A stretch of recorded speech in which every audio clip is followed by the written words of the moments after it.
Hey guys. Tonight let's do something very relaxing together. Dim the lights. Put your phone face down. Unclench your jaw, even though you didn't realize it was clenched. Tonight we're talking about the most important battles that shaped the world. Which sounds intense, but we're going to do it very slowly, very calmly, and with just enough historical pettiness to keep things mildly interesting, but never exciting. This is not a story about glory or heroism. This is a story about tired men in uncomfortable armor, bad decisions made before breakfast, and the long, slow realization that once humans figured out how to organize violence, everything else sort of spiraled from there. So settle in. Tonight history is not shouting.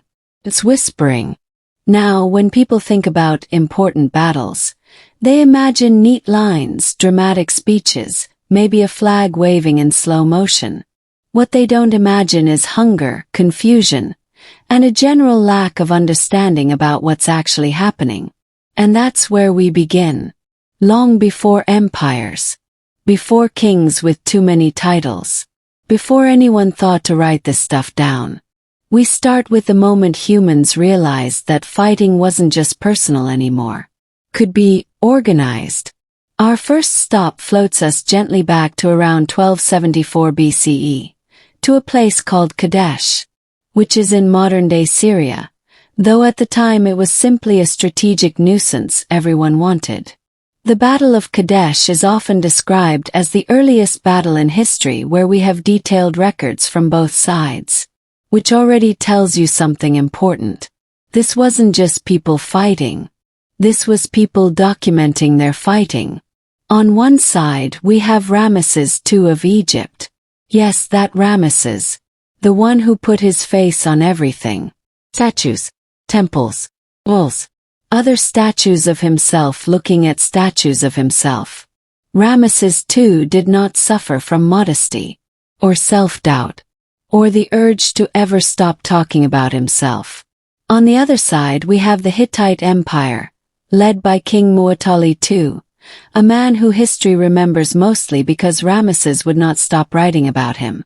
Kadesh itself was a city that sat right on important trade routes, which meant it was valuable, and therefore doomed. The Egyptians marched north, confident, relaxed, a little too relaxed honestly. Ramesses believed, because he was told, that the Hittite army was far away, which was convenient, and incorrect. The Hittites were actually very close, hiding, waiting, doing that thing where you let your enemy get comfortable before ruining their day. When the battle began, it was chaotic.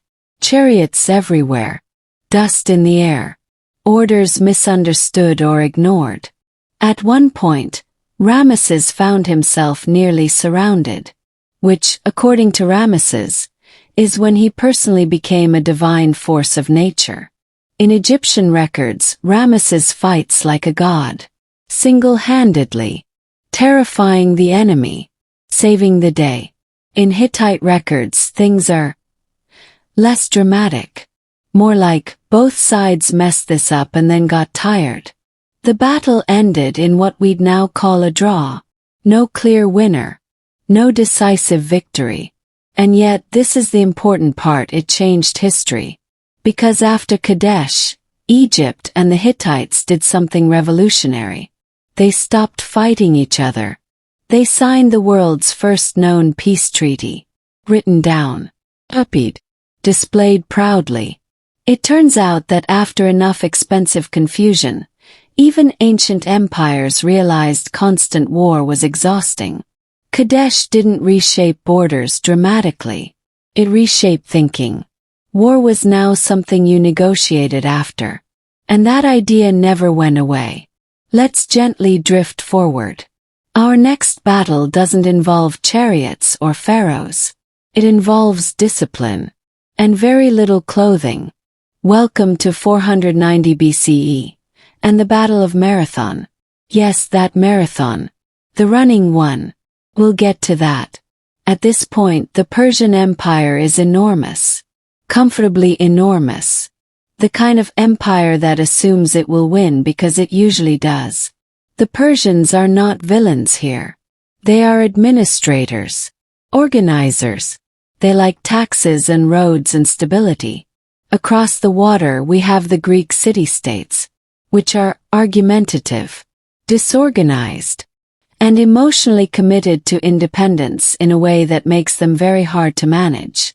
Athens, in particular, did not want to be absorbed into the Persian system, mostly because Athenians hated being told what to do by anyone, ever. When Persian forces landed near Marathon, the situation looked grim for Athens. The Persians outnumbered them.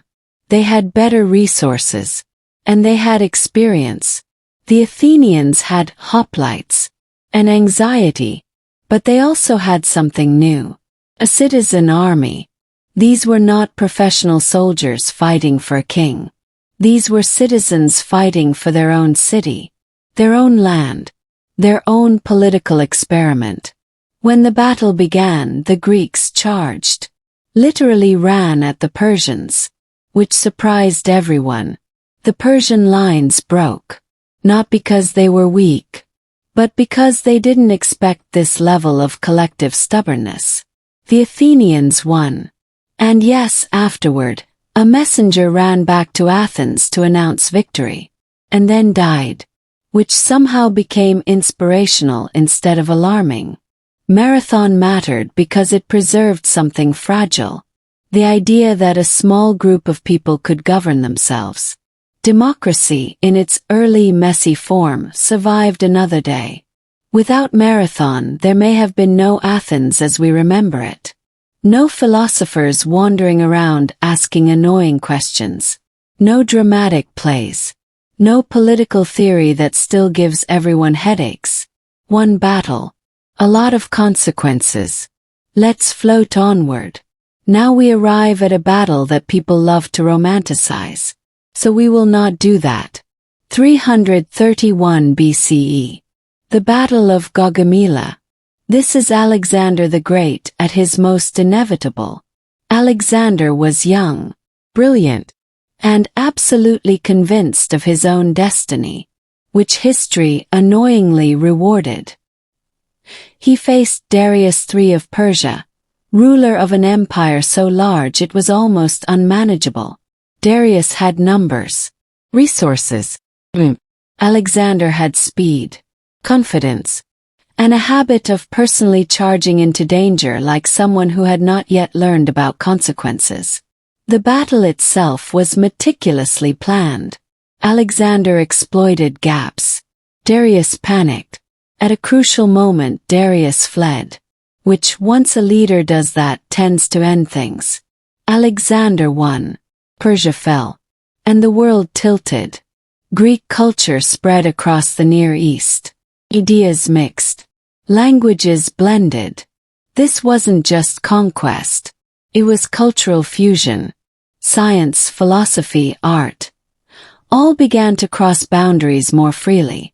Of course, Alexander himself would be dead within a few years, because destiny has a short attention span. But Gaugamela ensured that the ancient world would never be neatly divided again. Everything was connected now. Let's keep drifting. Our final stop tonight is quieter, but heavier. 9 CE.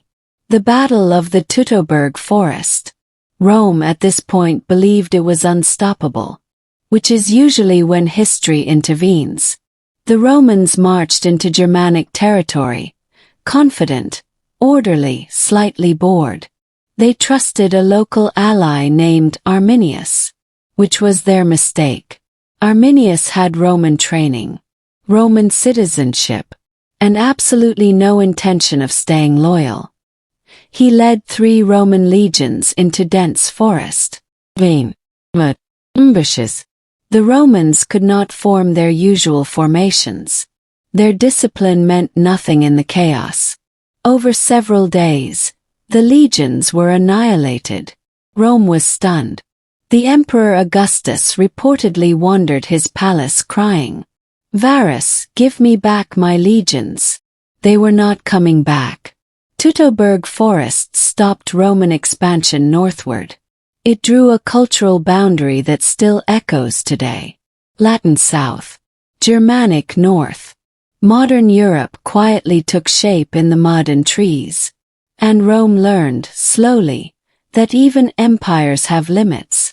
Which is a comforting thought, if you think about it gently enough. So tonight, we've watched humans stumble from organized violence, to political survival, to cultural blending, to imperial restraint, all through battles that were less glorious than they're usually described. In the next part we'll drift into medieval chaos, crusades, steppe invasions, kings who thought helmets were optional. But for now, let's just rest here. History as always keeps moving, slowly, relentlessly, and slightly unimpressed with us. Part 2. When faith, mud, and bad logistics took the lead. Alright, let's ease back in. If you nodded off somewhere around Alexander confidently ruining Persia, welcome back. If you didn't, that's okay too. Tonight is not about achievement. Last time, we watched the ancient world slowly realize that battles didn't just decide who won the day. They decided how cultures spread, where borders froze, and which emperors cried into their pillows at night. Now we drift forward into the medieval world. A time when armor got heavier, religion got louder, and nobody, absolutely nobody, had a solid grasp on logistics. This is the era where people fought for God, king, land, honor, and occasionally because someone's cousin felt disrespected at a wedding. Let's begin gently. Our first stop is 1066, which already sounds ominous if you've ever taken a history class. The Battle of Hastings. England at this point was having a year. The kind of year where too many people thought they deserved the crown. The English king, Edward the Confessor, died without a clear heir, which is always polite of a monarch. So naturally, 3 different men claimed the throne. We have Harold Godwin's son, crowned quickly, because speed matters when grabbing power. We have Harold Hardrada, a Viking king who believed England should still be doing Viking things. And finally, William of Normandy, who believed God had personally promised him England. Which is a bold claim, but surprisingly effective. Harold Godwin's son defeated the Viking invasion first, up north, which exhausted his army. Then he marched them south, very quickly, because William had arrived. The Battle of Hastings itself was long, brutal, and exhausting. The English fought on a hill. The Normans charged, retreated, charged again. Some point Harold was killed, possibly by an arrow to the eye, which medieval art found very funny and included repeatedly. William won, and England changed forever. French-speaking nobles replaced Anglo-Saxon elites. The language shifted. Law changed. Land ownership was rewritten. Modern English, the strange blend of Germanic and French that still confuses everyone, was born out of this battle. Hastings wasn't just a conquest. It was a cultural rewrite. One bad day on a hill. 1,000 years of consequences. Let's float onward. Next we drift eastward. And slightly upward. 1187. The Battle of Hattin. The Crusades were already a mess by this point. Decades of fighting over land that everyone insisted was holy. On one side we have the Crusader states, politically fractured, deeply suspicious of each other, and running low on common sense. On the other side Saladin, strategic, and frustratingly competent. The Crusaders marched into open terrain. In summer, without enough water, which is never a good sign. Saladin waited, blocked access to water, let the heat do most of the work. By the time the battle fully engaged, the Crusaders were exhausted, dehydrated, and not thinking clearly. They lost. Decisively. Jerusalem fell shortly after. Hattin reshaped the Middle East. It weakened Crusader power permanently, and cemented Saladin's reputation as not just a conqueror, but a ruler who understood restraint. What's important here isn't just who won. It's how the myth of religious invincibility quietly collapsed. Faith alone did not win battles.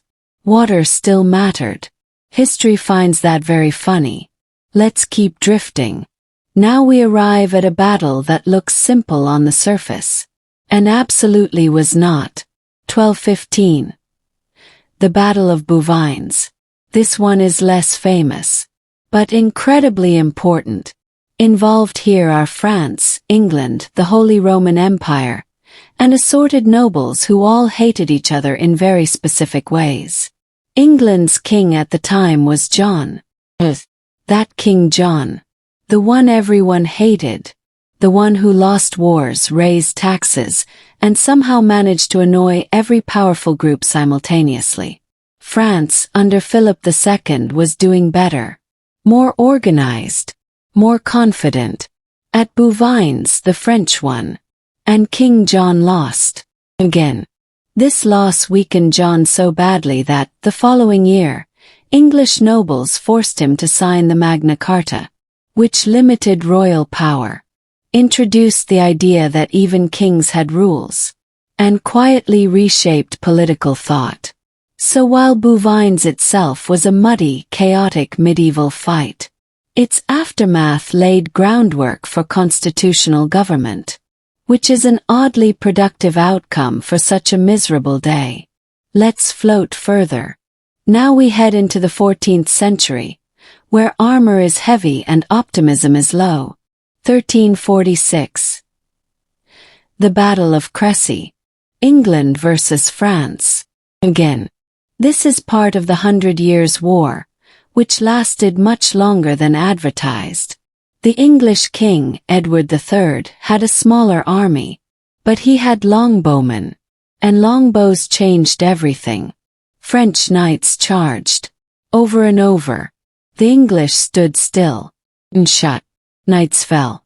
Horses panicked. Chaos followed.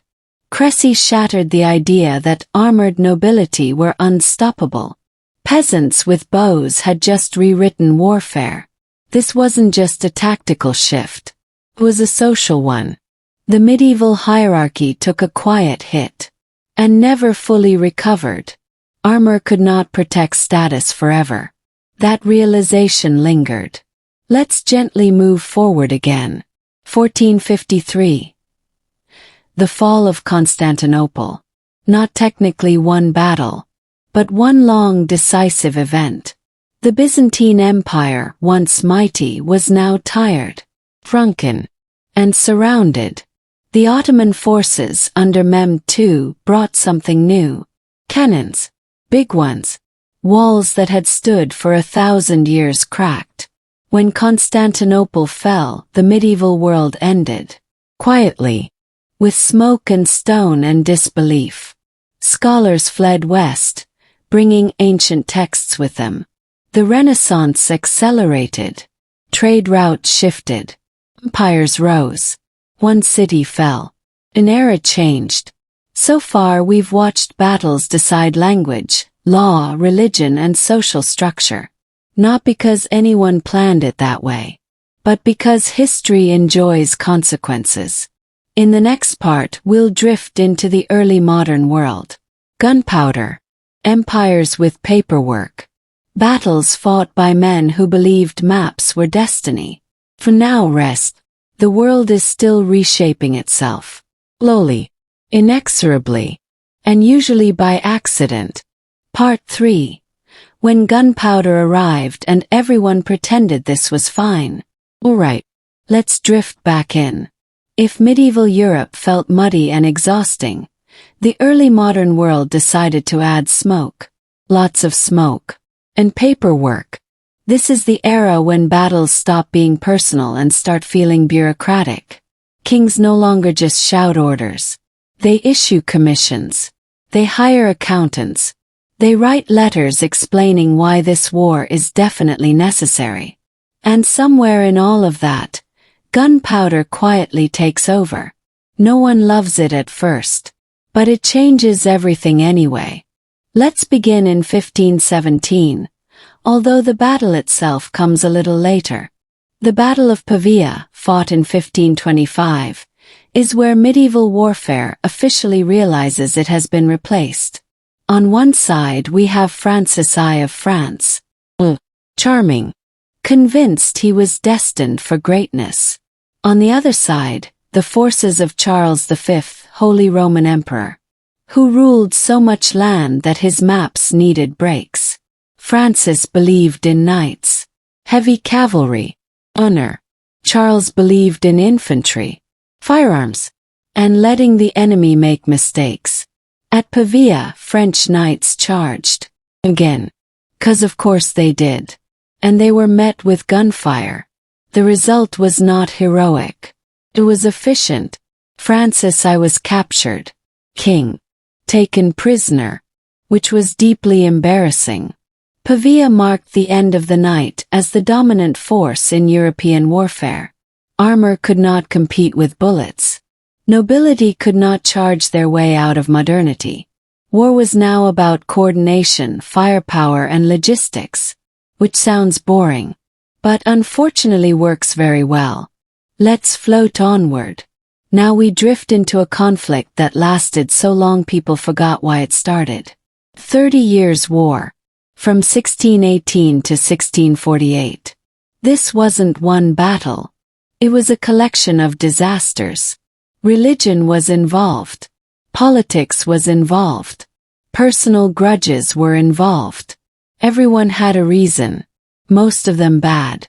One battle stands out as a turning point. 1631. The Battle of Breitenfeld. Here the Swedish King Gustavus Adolphus arrives. Energetic. Very confident in artillery. He reformed warfare. Flexible formations. Mobile cannons. Soldiers trained to think. Against him were the forces of the Holy Roman Empire. Traditional. Rigid. When the battle began, Swedish tactics overwhelmed their opponents. Lines moved. Fire was coordinated. Command actually functioned. Breitenfeld saved Protestant forces in Central Europe. But more importantly, it showed the future. Armies would now be systems, not just mobs of armed men. The 30 Years' War eventually killed millions, mostly civilians, mostly through famine and disease. When it ended, Europe was exhausted.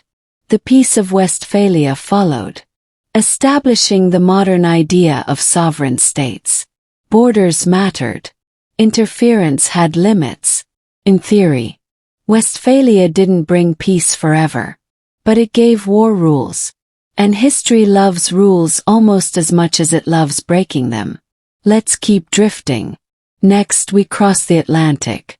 Because battles stop being just European problems. 1759. The Battle of the Plains of Abraham. Short. Cold.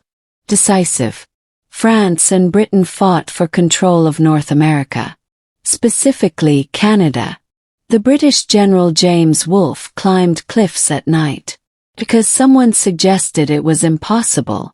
Which is usually when history decides to allow it. The battle itself lasted about 15 minutes. Both commanders died. Britain won. France lost its major foothold in North America. This single battle reshaped the future United States and Canada. It ensured British dominance. English language. British law. Without it, North America would feel very different. And France, quietly bitter, would look for other ways to regain prestige. Which brings us to our next stop. 1777. The Battle of Saratoga. The American colonies were rebelling. Messily. Poorly funded. Britain assumed it would crush them eventually. Because Britain always assumed that. At Saratoga, British forces were surrounded and forced to surrender. This mattered not just militarily, but diplomatically. France saw opportunity. And France loves opportunity that annoys Britain. French support turned a rebellion into a real war. Saratoga made American independence plausible. Not guaranteed, but possible. A group of colonies just proved an empire could be challenged. That idea traveled. Quietly. Dangerously. Let's float forward again. Now we arrive at a man who believed very deeply in himself. Napoleon Bonaparte. And the battle that defines him. 1805. The Battle of Austerlitz. Napoleon faced Russian and Austrian forces. Outnumbered. He pretended weakness, which lured his enemies into overextending. Then he struck the center. The battle was a masterpiece. Efficient. Decisive. Austerlitz confirmed Napoleon as Europe's dominant force. But it also confirmed something else. War could be planned. Calculated. Optimized. This wasn't chaos anymore. This was geometry. Napoleon spread revolutionary ideas across Europe. Equality under law. Merit over birth. At the point of a bayonet. History rarely delivers ideas gently. Let's drift onward. Now we step into the industrial age. And things become louder. 1863. The Battle of Gettysburg. The American Civil War. Brother against brother. And modern warfare fully arrives. Rifled muskets. Trenches. Mass casualties. At Gettysburg, Confederate forces charged uphill. Again. Because history loves repeating mistakes. They failed. The battle broke the momentum of the Confederacy. And ensured the survival of the United States as a single nation. More importantly, it showed that war had become industrial. Scale mattered. Production mattered. Numbers mattered. Romanticism died quietly on that hill. Let's keep going. Now the world holds its breath. 1916. The Battle of the Somme. World War I. Men went over the top. Into machine gun fire. Day after day. Minimal gains. Enormous losses. The Somme didn't change borders much. But it changed psychology. This was not glorious. This was mechanical slaughter. The old world collapsed emotionally here. Empires would fall soon after. Which brings us gently to our last stop for tonight. 1942. The Battle of Stalingrad. Cold. Urban. Unforgiving. Germany advanced too far. Too confidently. The Soviet Union absorbed the blow. And counterattacked. Stalingrad marked the turning point of World War II in Europe. After this, Germany would retreat. It was brutal. Exhausting. But it reshaped the modern world. Superpowers emerged. Borders hardened. The 20th century took its final shape here.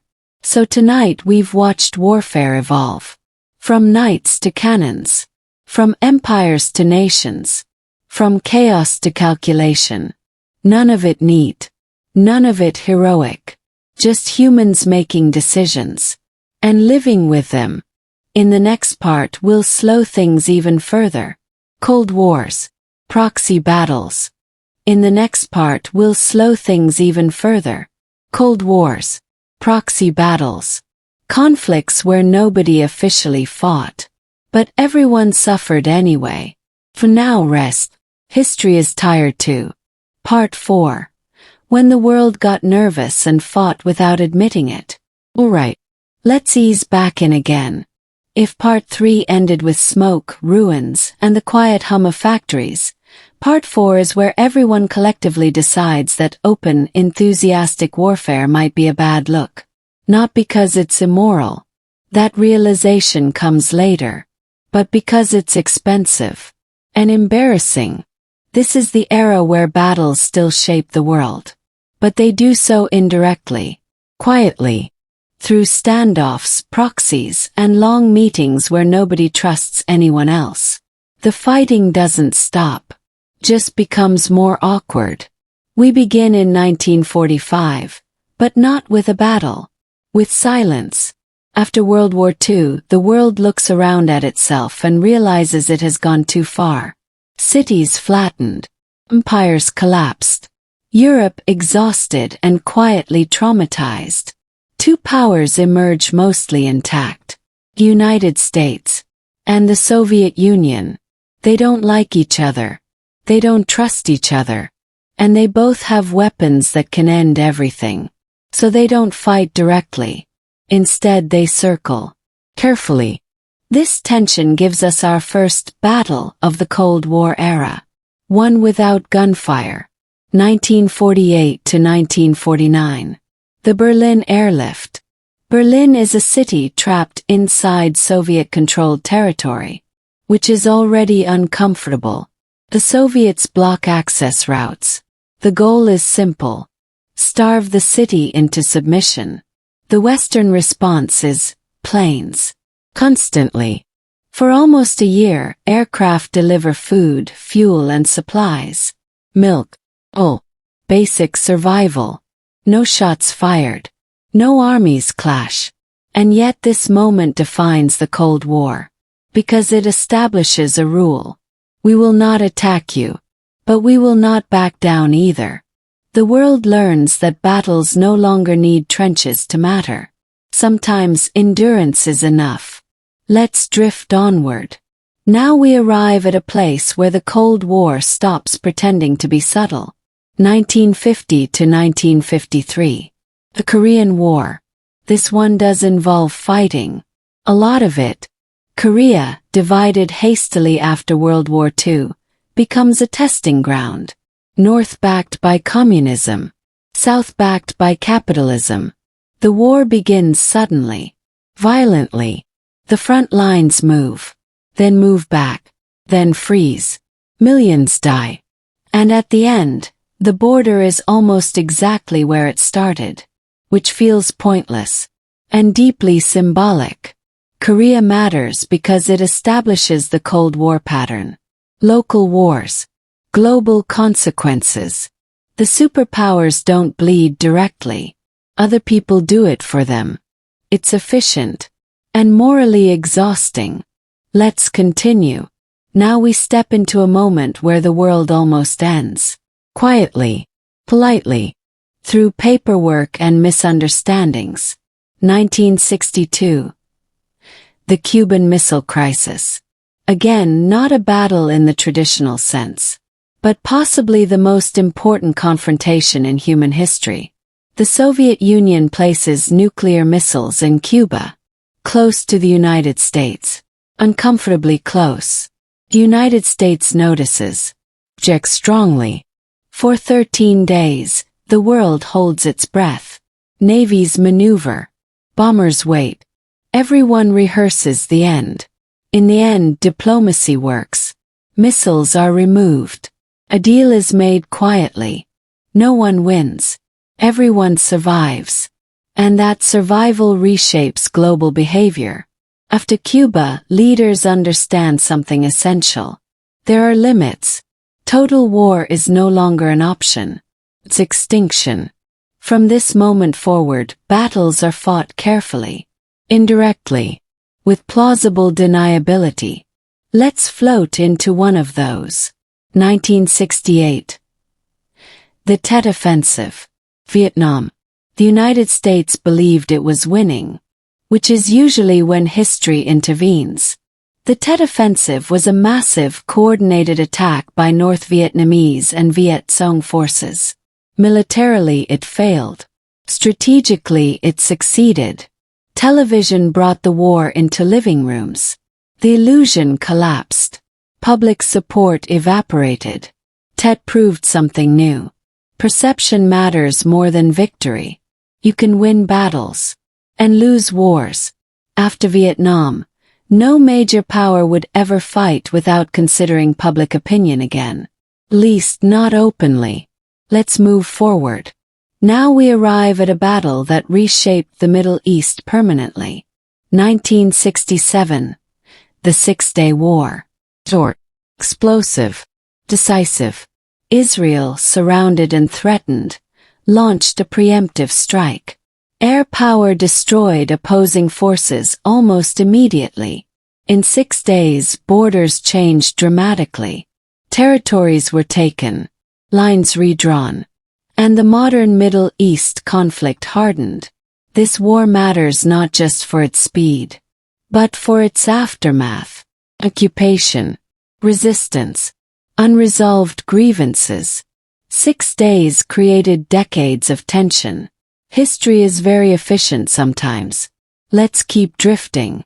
Next, we move to a war that didn't feel like one. 1979 to 1989. The Soviet-Afghan War.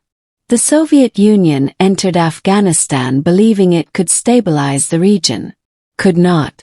Guerrilla warfare, rough terrain, endless resistance. The war drained Soviet resources. Morale collapsed, and the idea of Soviet invincibility faded. This conflict didn't just shape Afghanistan. It helped end the Cold War. Empires don't always fall in grand battles. Sometimes they bleed out slowly, and then pretend it was inevitable. Let's move gently onward. Now we reach a moment many people thought would end history itself. 1989. The fall of the Berlin Wall. Again, not a battle, but a decisive turning point. Crowds gathered. Barriers opened. No armies intervened. The Cold War ended not with explosions, but confusion. Borders dissolved. Ideologies collapsed.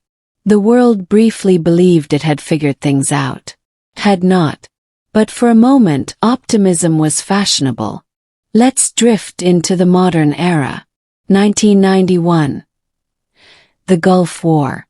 This war was fast, technological, broadcast live, precision weapons, overwhelming force.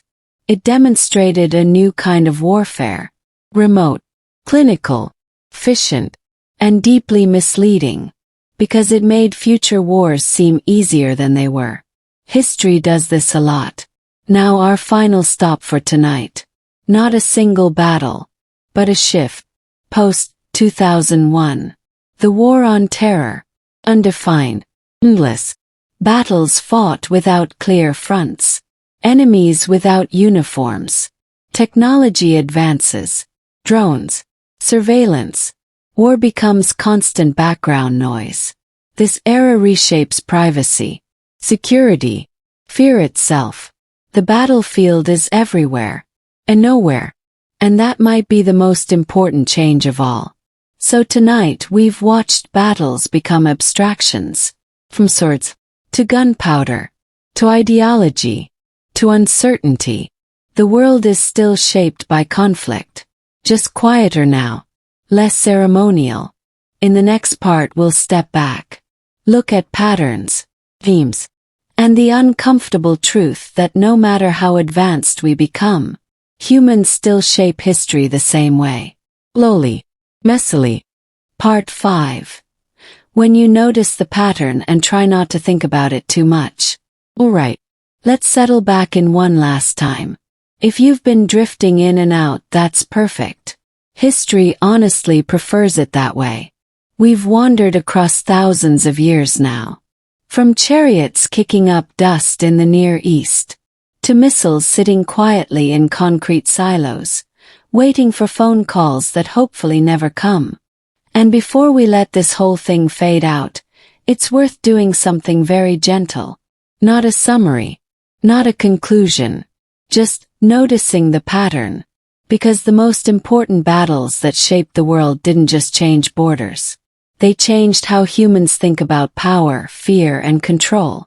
And once a way of thinking appears, tends to stick around. Let's start with something uncomfortable. Almost every battle we talked about was fought by people who believed it was unavoidable. Ramesses II believed Kadesh was necessary. The Athenians believed Marathon was survival. William believed Hastings was destiny. Napoleon believed Austerlitz was proof. Everyone always believed they had no choice. History is full of people explaining why this specific violence was reasonable. Regrettable maybe, but necessary. And every time the world changed anyway. Often in ways nobody predicted. That's the first pattern. Battles rarely solve the problem they're meant to solve. They solve different problems instead. Take Marathon. The Athenians weren't trying to invent democracy as a global inspiration. They were trying not to be conquered. But the result wasn't just survival. It was a political idea that refused to die quietly. Or Hastings. William didn't care about language evolution. He wanted a crown. But English itself was permanently altered. A whole culture rewired by one exhausting day. Battles don't stay in their lane. They wander. Another pattern is who doesn't matter at the time. The people who suffer most in these battles rarely get monuments, or biographies, or dramatic speeches. At the Somme, soldiers died for yards of mud. At Stalingrad, civilians froze and starved while strategies played out above them. During the Cold War, entire countries became testing grounds for ideologies they didn't choose. History books talk about generals. Battles shape the lives of everyone else. Quietly. Long after the flags are folded. Then there's technology. Every time humans invent a new way to fight, they insist it will end war. Gunpowder was supposed to make conflict decisive. Industrial warfare was supposed to exhaust everyone into peace. Nuclear weapons were supposed to scare us straight. Yet, each innovation just changes the style of conflict. Not the impulse. Swords to bullets. Bullets to bombs. Bombs to pressure, surveillance, economics, and influence. We don't stop fighting. We just get more abstract about it. And that brings us to the modern world. There are fewer formal declarations of war now. Fewer neat battlefields. Instead there are sanctions, cyberattacks, proxy conflicts, information wars, battles without uniforms, victories without clarity. And yet, they shape the world just as deeply as Kadesh or Gettysburg ever did. A trade dispute can rewrite global supply chains. A regional conflict can destabilize continents. A single decision can echo for decades. The scale changed. The anxiety didn't. One of the strangest things about studying history like this, slowly, quietly, is realizing how tired everyone always was. Generals complained about logistics. Soldiers complained about food. Rulers complained about loyalty. Nobody felt like they were living in a great moment.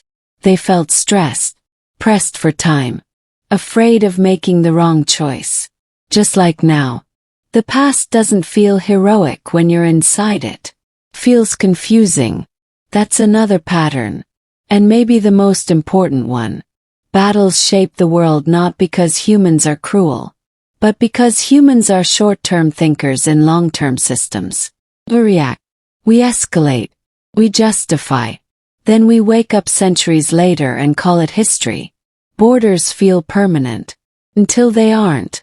Empires feel inevitable. Until they collapse.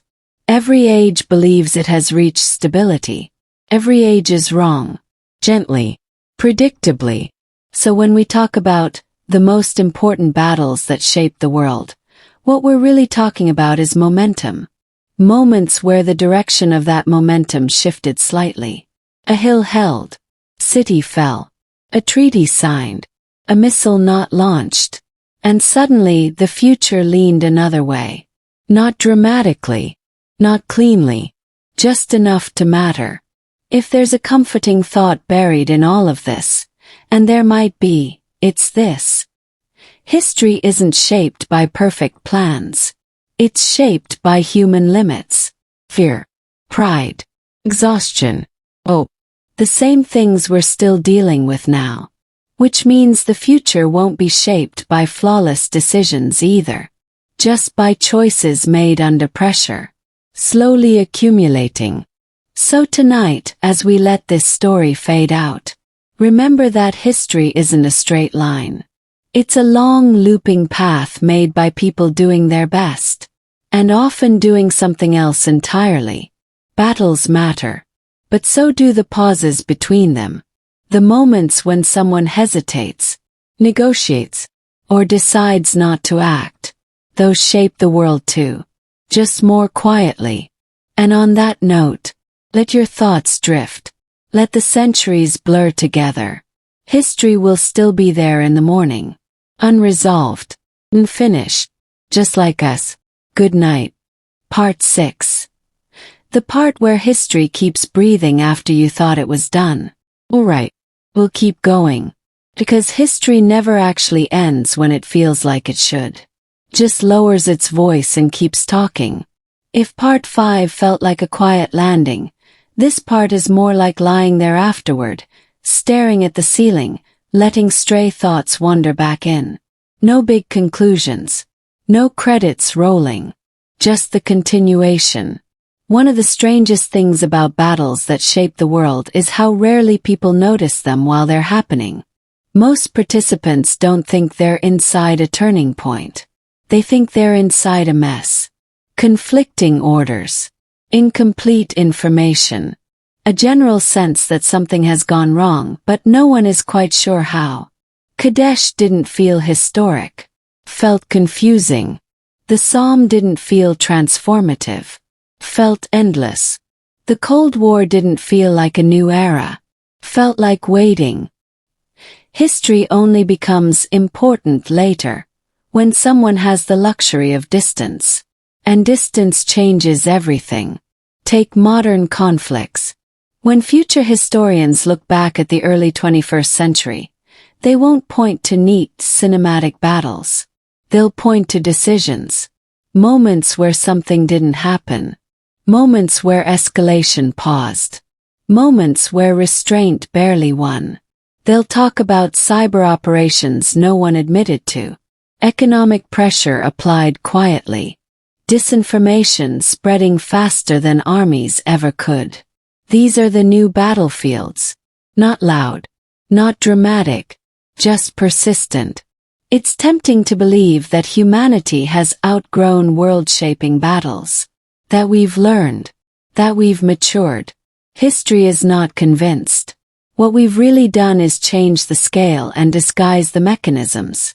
Battles once decided who controlled land. Now they decide who controls narratives. Who defines reality. Who frames events first. Who convinces others they are acting defensively. The weapons are subtler. The consequences just as permanent. There's also something deeply human about how quickly the lessons of past battles fade. After World War I, people said, "Never again."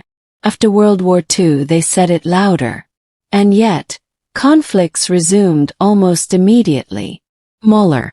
More deniable. The memory of devastation fades faster than the structures that cause it.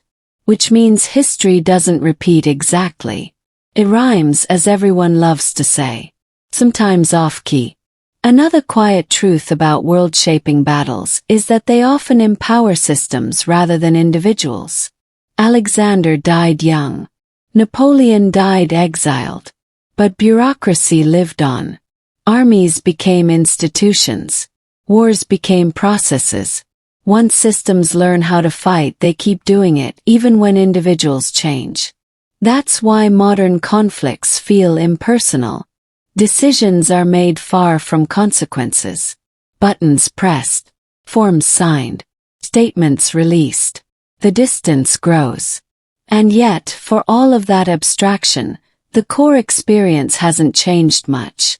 Fear still drives decisions. Pride still escalates conflicts. Miscalculation still ruins everything. Every major battle that shaped the world involved someone misunderstanding the situation. Persians underestimated Athenians. French knights underestimated longbows. Generals underestimated machine guns. Superpowers underestimated public opinion. Underestimation is the most consistent weapon in history. And it's still in use. What's almost comforting, if you tilt your head just right, is how often the world avoids disaster by accident. The Cuban Missile Crisis didn't end because everyone was wise. It ended because a few individuals hesitated. Submarine officers questioned orders. Leaders allowed exits. History turned on restraint that barely made the headlines. That happens more often than we like to admit. The world survives not because we're brilliant, but because we're occasionally cautious. So when future generations list the most important battles that shaped the world, they might include moments we barely register today. A ceasefire that held. A vote that failed. A launch that didn't happen. Moments without explosions. Without monuments. Just quiet decisions with long shadows. And that brings us back to now. We're always living in history. Just doesn't feel like it yet. The present never announces itself as important. Just asks for attention. And usually doesn't get enough. So if there's anything to take with you as you drift off, it's not that battles define humanity. It's that choices do. Battles are just where those choices become visible. Everything else happens quietly first. In meetings. In fears. In assumptions no one challenges. That's where the world actually shifts. Alright, we'll stop here. Not because the story is finished, but because this is a good place to rest. History will keep going without us. It always does. Slowly. Relentlessly. And with very little concern for narrative structure. Sleep now.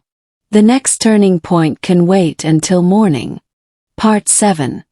Where history refuses to stay still and starts looping softly. Still here. That's good. History appreciates company, even when it pretends not to. At this point, the story has stretched so long that it stopped feeling like a timeline and started feeling like weather. Something that just happens. Around people. Through people. And maybe that's the most honest way to approach the final stretch of world-shaping battles. Not as climaxes, but as pressure systems. Slowly forming. Inevitably colliding. One thing that becomes clearer the longer you look at history is this. Battles rarely create new ideas.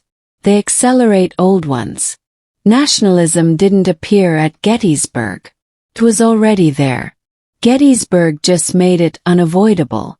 Revolutionary ideals didn't start with Napoleon. They were simmering. He simply carried them across borders with artillery. The Cold War didn't invent fear of the other side. It industrialized it. Battles are catalysts. They don't invent chemistry. They speed it up until something explodes. Or freezes. That's why modern history feels strangely familiar, even when the technology is unrecognizable. The anxieties are old. Resources. Influence. Identity. Who belongs? Who decides? Who gets to feel safe? The language changes. The uniforms change. The impulses do not. Take the idea of deterrence. This concept didn't start with nuclear weapons. It existed when castles were built too high to storm easily. When walls were thick enough to discourage attack. Nuclear deterrence is just the loudest version of the same idea. Don't attack me. It won't go well. The unsettling part is how often this works. And how fragile it always is. One misunderstanding. One misread signal. One bad day. History has never been great at handling those. Another pattern that keeps resurfacing is the illusion of control. Leaders often believe they are managing events, guiding outcomes, shaping the future. What they are usually doing is reacting faster than everyone else. World-shaping battles tend to happen when leaders believe they are steering, right before they discover the wheel has come off. This was true at the Somme, at Stalingrad, in Vietnam, and it remains true now. There's also something quietly ironic about how battles that shape the world almost always fail to achieve their stated goals. Wars to end all wars. Interventions meant to stabilize regions. Conflicts launched to restore order. What they usually create is transition. One system collapses. Another limps into place. Rarely better. Just different. And people adjust. 'Cause people always do. This is why historians tend to argue endlessly about which battles mattered most. Because importance depends on what you're measuring. Territory, ideas, institutions, psychology. A battle that barely moved borders might permanently alter how societies think about power. A decisive military victory might quietly plant the seeds of future collapse. History does not grade on clarity. As we move closer to the present, the idea of a single defining battle becomes harder to identify. Not because battles stop happening, but because causation becomes tangled. Was the modern world shaped more by Stalingrad? Or by the institutions built afterward? By battlefield victories? Or by the economic systems that followed them? By wars? Or by the fear of repeating them? The answer, frustratingly, is yes. One of the last illusions people let go of, usually very late, is the belief that they are living after the important part. Every generation thinks the great turning points are behind them, that history has settled. Every generation is wrong. They are always standing on a fault line. They just can't feel it yet. That's how history works. And maybe that's why studying world-shaping battles in this slow, sleepy way feels oddly grounding. It strips away the drama, the hero worship, the sense of inevitability. What's left is something quieter. People making choices with limited information, under pressure, while tired, sometimes brave, often wrong, just human. So when future voices narrate our era in this same tone, soft, distant, mildly puzzled, they won't say we were foolish or evil. They'll say we were confident, concerned, certain we were being reasonable, just like everyone else. Alright, we'll let the story thin out here. Not because history has finished speaking, but because it's repeating itself now. Softly, faintly. Like a familiar melody you don't quite recognize until you've heard it too many times. Rest. History will still be looping when you wake up. Part 8. Where history slows down, pretends to behave, and then doesn't. B. We're still drifting. By now, the timeline has stretched so far behind us that individual dates feel less important than moods. Anxiety, confidence, paranoia. Oh. Those are the real timestamps. And in this last long stretch, the battles that shape the world become harder to point at. Because they're layered, overlapping, still unfolding while we talk about them. History hates clean endings. One thing that quietly changes in the late 20th and early 21st centuries is who fights. For most of history, battles were things states did. Kings declared. Governments mobilized. Armies marched. Now that clarity fades. Battles involve states, yes, but also militias, corporations, hackers, movements without flags. Power becomes decentralized, which makes conflict harder to contain. You can defeat an army. You can't easily defeat an idea. History learned that lesson slowly, and then forgot it. And then learned it again. Consider how often modern conflicts begin with certainty. Someone believes a show of force will be enough. That a quick victory will stabilize things. That resistance will collapse once reality sets in. This belief appears again and again, and it almost never survives first contact. The world-shaping aspect of modern battles often isn't who wins, but how long things don't end. Endless conflict becomes normal. That's new. And also not new at all. Another subtle shift is how closely battles are now tied to identity. Not just nationality, but religion, culture, language, memory. Conflicts increasingly revolve around who gets to define the past. History itself becomes contested territory. Which version of events is taught? Which losses are remembered? Which victories are emphasized? Battles are fought retroactively. And that matters because memory shapes behavior.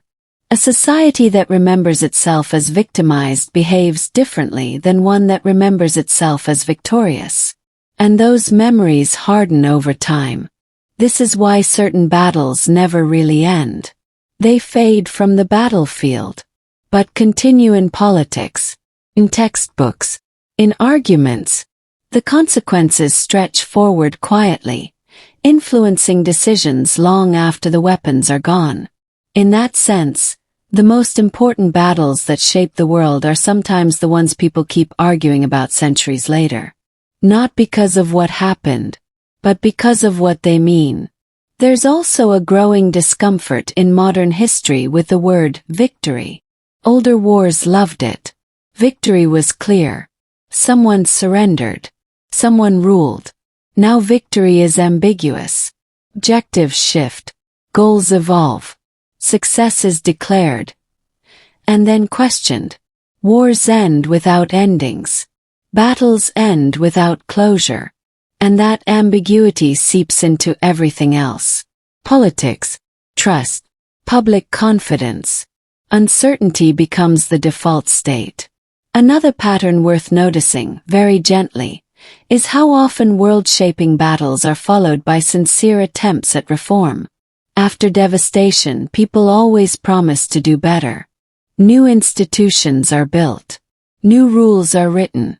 New frameworks are designed to prevent repetition. Sometimes they work. For a while. Sometimes they delay disaster just long enough for everyone to forget why the rules existed. This cycle repeats with impressive consistency. Or reflection, reform, complacency. History runs on this loop. And yet, despite everything, the world doesn't collapse every time. That's worth acknowledging. For all the battles that shape the world, there are countless moments where restraint won quietly. Conflicts diffused. Escalations avoided. Disasters postponed. These moments rarely make it into lists. They don't have dates people memorize, or names people recognize, but they shape the world too. Possibly more than the battles ever did. As we drift toward the present moment, it becomes clear that the idea of important battles is slowly dissolving into something broader. Important pressures, important decisions, important hesitations. History is less about clashes now, and more about systems under strain. Economic systems, environmental systems, political systems. The battles happen inside them, quietly, continuously. So if this whole journey has felt less like a march and more like a slow spiral, that's appropriate. History doesn't move forward cleanly. Circles. Revisits old fears in new disguises. And every so often it tightens. That tightening is where future historians will point and say, that's where things shifted. Even if no one noticed at the time. We'll pause here again. Not at the end. Just at another bend in the spiral. Because history is still unfolding. Still shaping itself. And the next world-changing moment is probably happening quietly somewhere right now. While everyone is busy arguing about something else. Rest. The story is not in a hurry. Part 9. Where history gets very quiet and everyone misreads that as safety. Alright. Still drifting. By now, the battles have mostly slipped out of view. Not because they stopped mattering, but because they stopped announcing themselves. History, in its later years, prefers subtlety. There's a phase every civilization enters where it mistakes calm for stability. No marching armies. No collapsing capitals. No dramatic speeches from balconies. Just routines. Markets opening. News cycles repeating themselves. This is usually when historians much later circle a date and say, "This was the moment before things shifted." At the time it felt ordinary. That's important. World-shaping battles often begin during periods people describe as relatively peaceful. Peaceful does not mean balanced. It just means the stress hasn't cracked the surface yet. If you look closely at the decades before major conflicts, they share familiar symptoms. Economic inequality widening quietly. Institutions losing trust. Language hardening. People stop arguing about solutions and start arguing about identities. Who belongs? Who deserves? Who's responsible? That's when battles start forming. Long before the shooting. Modern conflicts are especially good at hiding their origins. A cyber intrusion here. A trade restriction there. An alliance strained just enough to creak. None of these feel like battles. But stack them together year after year and you get pressure. History loves pressure. Pressure produces mistakes. Mistakes produce reactions. Reactions produce moments that can't be undone. That's the quiet math of it. One thing that hasn't changed despite all the technology is how much conflict still depends on emotion. Humiliation. Fear. Pride. Entire wars have started because leaders felt embarrassed. That sounds absurd. It's also extremely well documented. Battles that shape the world are often born from feelings no one wanted to admit mattered. Another subtle shift in modern history is how time behaves. Ancient battles unfolded over days. Medieval wars over seasons. Early modern conflicts over years. Now, consequences can unfold in minutes. Markets crash. Narratives spread. Decisions echo globally before anyone finishes explaining them. Speed compresses responsibility. There's less room for reflection. More room for escalation. Which makes restraint harder. And more valuable than ever. What's strange and slightly unsettling is how much the modern world relies on assumptions. That systems will hold. That deterrence will work. That someone else will intervene. Most world-shaping battles happen when too many people assume stability is automatic. Never is. Stability is maintained. Actively. Constantly. When maintenance stops, history resumes its favorite hobby. If earlier eras were defined by clashes of armies, this one is defined by clashes of expectations. What people believe should happen, versus what actually does. That gap creates frustration. Frustration fuels movements. Movements eventually collide. Sometimes peacefully, sometimes not. The world doesn't tip all at once. Leans. And here's the part historians always emphasize in hindsight. The warning signs were visible. They always are. Not as prophecies, as patterns. But patterns are boring in real time. They don't trend. They don't shout. So they get ignored. Until something breaks. What makes this era especially difficult to narrate is that the battlefield is everywhere and nowhere at once. Infrastructure. Information, trust, these are fragile things. And when they're damaged, the effects ripple outward quietly, affecting millions who never see a battlefield at all. That might be the defining feature of modern world-shaping battles. You don't know you're inside one until long after. If there's a soft truth to hold on to as we drift here, it's this. History does not reward panic. But it does punish neglect. The battles that shape the world most deeply are often the ones people fail to prepare for. Because they didn't look like battles yet. We'll pause again here. Not because anything has resolved, but because this is where history usually pauses too. Right before something accelerates. Rest. The silence is part of the story. Part 10. Where history whispers and you realize you're part of it. Alright. We're almost at the gentle edge now. If you've been following along, you've noticed a pattern. Battles that shaped the world were never just fights. They were choices, miscalculations, moments of courage, moments of hesitation. And often, most of the people involved had no idea of the consequences. One of the quietest truths about these world-shaping moments is that the participants rarely feel historic. Romans crossing rivers didn't know they were shaping Western civilization. Medieval kings fighting hillsides didn't know they were influencing languages centuries later. Soldiers in trenches didn't know they were transforming societies. And most modern decision-makers still don't. History happens first. Recognition comes later.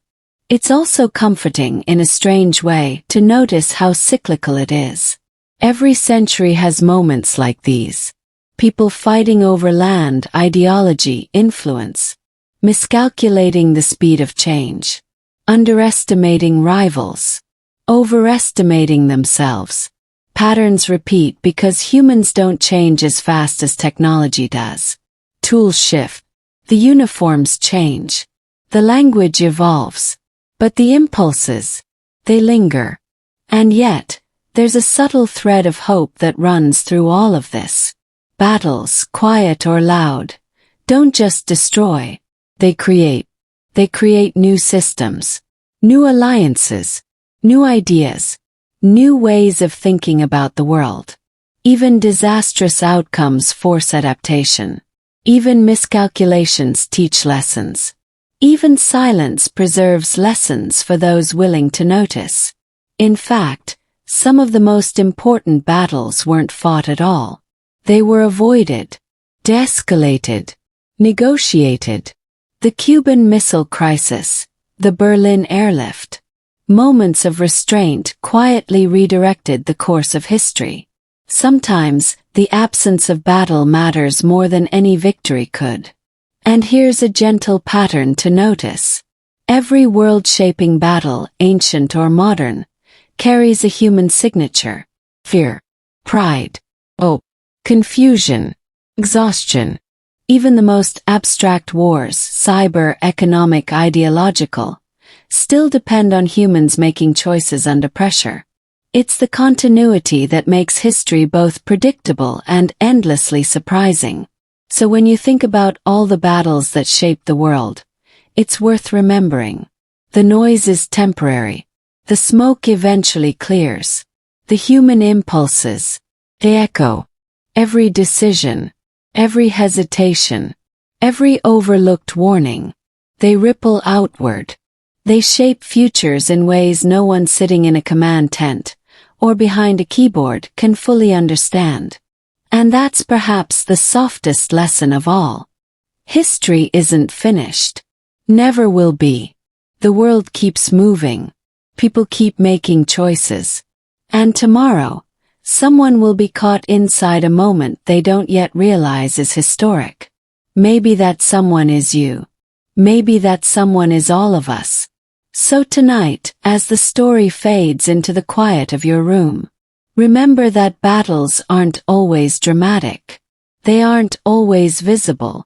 They aren't always decisive in the way we expect. They are subtle, persistent, human. And in the end, that's why they matter. Rest now. History is still unfolding. Toughly. Relentlessly. And with very little concern for timing. Good night. Part 11. The Gentle Ending. Where history sits quietly and lets you rest. Alright. We've drifted through thousands of years of conflict, choices, mistakes, and restraint. Now it's time to let the story settle. If history were a body, it's breathing softly now. Not loud. Not demanding. Just present. One last observation. The battles that shaped the world never really end.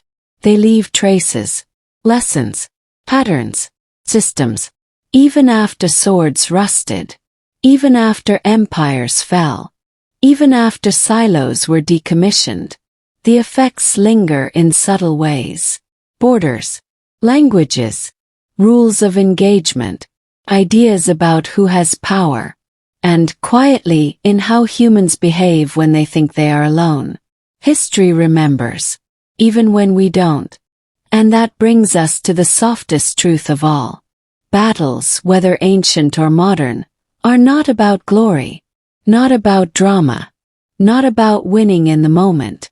They are about consequences, unseen at first, slow to emerge, shaping everything quietly, relentlessly. Some of the most important battles are the ones no one recognizes at all, the ones avoided, the decisions reversed, the tensions eased before anyone noticed. Those moments matter more than any headline. If you reflect on the entire journey we've taken tonight, there's a comforting pattern. Despite miscalculations, despite fear, despite human stubbornness, the world continues. People continue. Lessons accumulate, even imperfectly. Humans falter. They hesitate. They fail. And yet somehow they persist. That persistence is what allows history to shape the world without destroying it entirely. And maybe the most important battle is the one everyone fights quietly every day. Balancing action with restraint, fear with hope, pride with humility. Every choice ripples. Every hesitation matters. Every careful decision subtly redirects the current of the future. The world is still shaped this way, softly, imperceptibly, every moment. So tonight, as you settle in, dim the lights and let your thoughts drift. Remember that history is patient. Waits. It accumulates. It whispers. And so can you. Take your time. Reflect. Breathe. Because even though battles rage somewhere at all times, and history is endlessly unfolding, there is peace in the quiet moments between them. And those moments are just as important as any battlefield. Good night. Sleep now. History will keep moving gently while you rest. Part 12. Where history circles back and you realize nothing really ends. Alright, we're back again. If you've been following, you'll notice a pattern. History doesn't finish. Circles. Sighs. And sometimes it laughs quietly at the idea that anyone is really in control. We've walked through ancient conflicts, medieval chaos, early modern innovations, and modern wars. Now, it's time to reflect on how all of it folds together. How the battles ripple into one another, often long after the swords are rusted and the generals are gone. One thing that stands out is how battles rarely solve the problems they were meant to solve. Kadesh didn't end Hittite-Egyptian tension. It just delayed it. Hastings didn't make England peaceful. It reshaped the culture in ways William never imagined. Gettysburg didn't immediately resolve the Civil War. It only set a tone of exhaustion and resilience. The Cuban Missile Crisis didn't remove global tension. It just paused it, very politely, for 13 days. In almost every case, the real changes came slowly.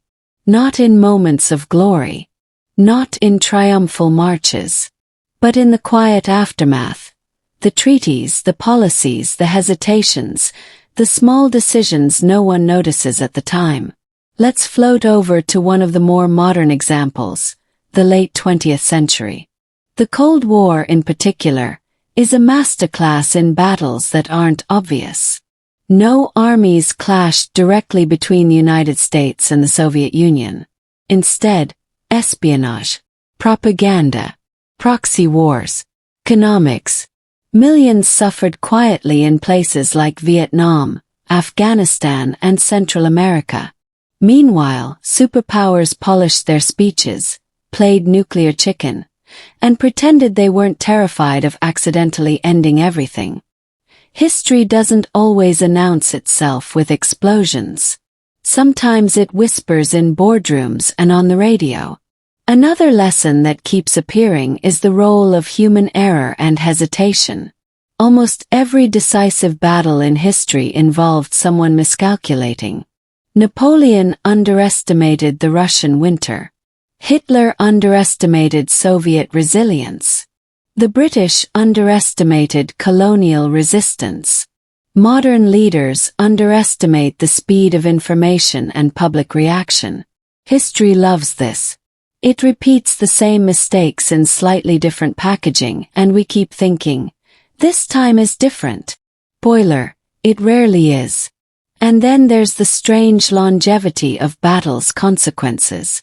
Even if a fight seems small, the ripple effects last centuries. The Siege of Vienna in 1683 didn't just end Ottoman expansion in Europe. It influenced European alliances for generations. The Battle of Waterloo didn't just topple Napoleon. It reshaped European politics, borders, and diplomacy for a century. The Tet Offensive didn't win a war. It changed how media shapes public perception of conflict forever. The longer you study history, the more you realize that every battle is a stone tossed into a pond, and the ripples eventually reach everywhere. Let's drift toward a pattern that ties all these centuries together. Battles are never just military. They are political, cultural, psychological, and increasingly economic and technological. Even the most remote skirmish can influence global trade, migration, and ideology. Sometimes the most important battlefield isn't a place, it's time. Moments where restraint or hesitation prevents catastrophe can matter as much as a decisive victory. Think Berlin airlift. Think Cuban Missile Crisis. Think countless ceasefires that never make it into textbooks. These non-battles quietly shape the world. And here's the subtle truth of all of it. History has a rhythm, not a line. Flows. Loops. Sometimes it accelerates. Sometimes it pauses. Rarely does it go exactly where anyone expects. Battles punctuate this rhythm. But the spaces between them are just as powerful. By now, if you're listening to this late at night, it should feel soft. History is less a parade of heroic figures and glorious clashes, and more a continuous interplay of fear, pride, mistakes, restraint, hope, all layered together over centuries. Sometimes the loudest moments don't matter much. Sometimes the quietest choices shift everything. So as part 12 drifts to a close, let's do something rare. Let's look forward rather than backward. The world continues to be shaped. Not always by armies. Not always by generals. Not even always by governments. It's shaped by decisions, small and large. By restraint. By mistakes. By human impulses repeated endlessly. Every moment has the potential to be history, even the quiet ones. And that's perhaps the most important lesson of all. The battles that shape the world are still shaping it. Even now. Even while you're resting. Rest easy. History is patient. And it's still unfolding. Part 13. The battles you don't see. Modern conflicts and the quiet shapers of the world. Alright. We've wandered through millennia of armies, swords, cannons, and artillery. Now let's settle into the most peculiar phase. Battles that don't look like battles. 21st century has changed the game. Not in human impulses, those are remarkably consistent. But in the scale, speed, and subtlety of conflict. Modern battles are rarely fought on a field. Instead, they happen in networks. Cyber attacks that disrupt banking, communication, or infrastructure. Economic pressure that quietly bends nations' decisions. Information campaigns that manipulate public perception without a single shot fired. Proxy conflicts where major powers influence outcomes indirectly, often far from the headlines. All of these are battles in a sense. They have winners, losers, and consequences that echo globally. Consider cyber conflict. A single intrusion can halt critical services, leak sensitive information, sow confusion and distrust. No armies clash. No territory is lost. And yet the consequences ripple outward like centuries-old ripples from Waterloo. These conflicts are won by strategy, foresight, and sometimes sheer luck. The human element, fear, pride, miscalculation, is as central as ever. Then there's economic warfare. Sanctions, tariffs, trade restrictions. These are quiet weapons. They reshape global markets. They influence political decisions. They cause hardship. And occasionally they prevent open war. Much like restraint in ancient conflicts, these quiet pressures can shape the world more than victories on a battlefield ever could. Information warfare is another modern battlefield. Narratives matter. Who controls the story controls perception. History's victory has always relied on memory. In the 21st century, memory is instantaneous, global, and constantly curated. Winning a battle of information can determine public opinion, elections, and even the course of wars that never happen physically. History's quiet pattern repeats. Battles are not just fought with weapons, but with ideas, fear, and persuasion. Proxy conflicts deserve special mention.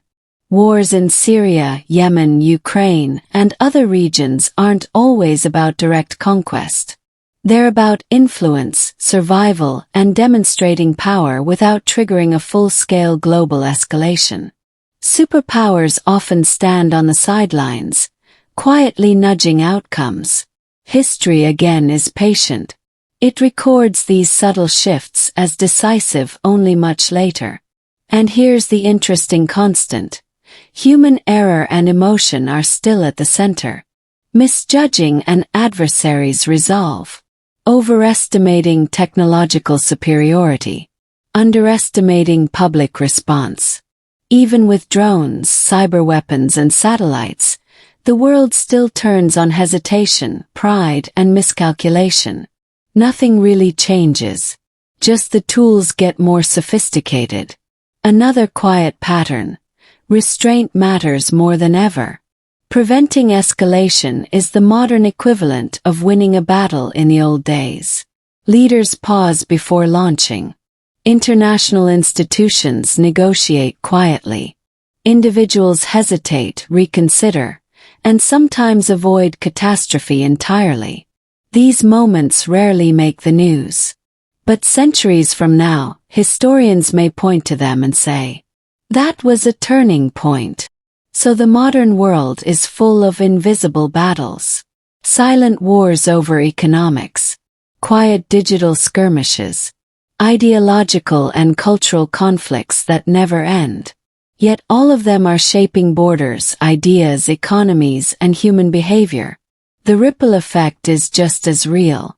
The human impulses, fear, pride, hope, are just as raw.